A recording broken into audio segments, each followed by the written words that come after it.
A+ മണ്ഡലങ്ങളിൽ സ്ഥാനാർത്ഥിയാകാൻ ബി.ജെ.പിയിൽ നേതാക്കളുടെ മത്സരം. ലോക്സഭാ തെരഞ്ഞെടുപ്പിൽ ഒന്നാമതെത്തിയ മണ്ഡലങ്ങളിലാണ് കൂടുതൽ നേതാക്കൾ താൽപര്യം പ്രകടിപ്പിക്കുന്നത്.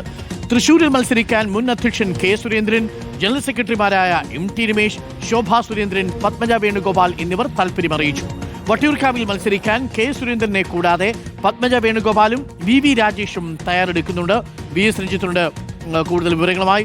വി.എസ്. രഞ്ജിത്ത്, നേരത്തെ ചില മണ്ഡലങ്ങളുടെ പട്ടികയൊക്കെ ഇതിനകം തന്നെ പാർട്ടി ഉള്ളിൽ തന്നെ തയ്യാറാക്കി വെച്ചിരുന്നു. A+ മണ്ഡലങ്ങളിൽ വലിയ തിരക്കാണോ, കൂട്ടയിടിയാണോ?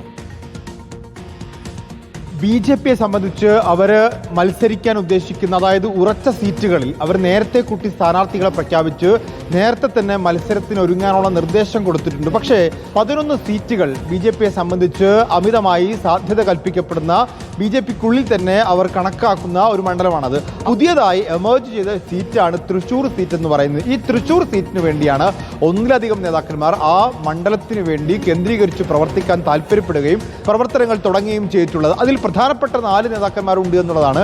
ബി.ജെ.പിയുടെ മുൻ സംസ്ഥാന അധ്യക്ഷനായിട്ടുള്ള കെ സുരേന്ദ്രൻ തൃശ്ശൂരിൽ മത്സരിക്കാൻ ആഗ്രഹിക്കുന്ന ഒരു സ്ഥാനാർത്ഥിയാണ്. രണ്ടാമത്തത് എം.ടി. രമേശും ശോഭാ സുരേന്ദ്രനുമാണ്. രണ്ടുപേരും സംസ്ഥാന ജനറൽ സെക്രട്ടറിമാരാണ്. അതുപോലെ പത്മജ വേണുഗോപാൽ തൃശ്ശൂരുകാരിയാണ്. കോൺഗ്രസിൽ നിന്ന് ബി.ജെ.പിയിലേക്ക് വരികയും ബി.ജെ.പിക്ക് വേണ്ടി പ്രവർത്തിക്കുകയും ചെയ്യുമ്പോൾ അവർ ആവശ്യപ്പെടുന്ന ഒരു സീറ്റ് കൊടുക്കുക എന്നുള്ളത് ബി.ജെ.പിയെ സംബന്ധിച്ചിടത്തോളം വളരെ പ്രധാനപ്പെട്ട കാര്യവുമാണ്. അപ്പോൾ അവരെ പരിഗണിക്കേണ്ടതുണ്ട്. അപ്പോൾ ഇങ്ങനെ ഹോട്ട് സീറ്റ് എന്നോ അല്ലെങ്കിൽ ഷുവർ സീറ്റ് എന്നൊക്കെ പറയാവുന്ന A+ കാറ്റഗറിയിൽപ്പെടുന്ന സീറ്റിൽ നിരവധി നേതാക്കന്മാർ താല്പര്യം പ്രകടിപ്പിക്കുകയും അതൊരു ആശയക്കുഴപ്പം ഉണ്ടാക്കുകയും ചെയ്തിട്ടുണ്ട് ബി.ജെ.പി. Thank you. വി.എസ്. രഞ്ജിത്താണ് വിവരങ്ങൾ നൽകിയത്. A+ മണ്ഡലങ്ങളിൽ കൂട്ടയിടിയാണ്.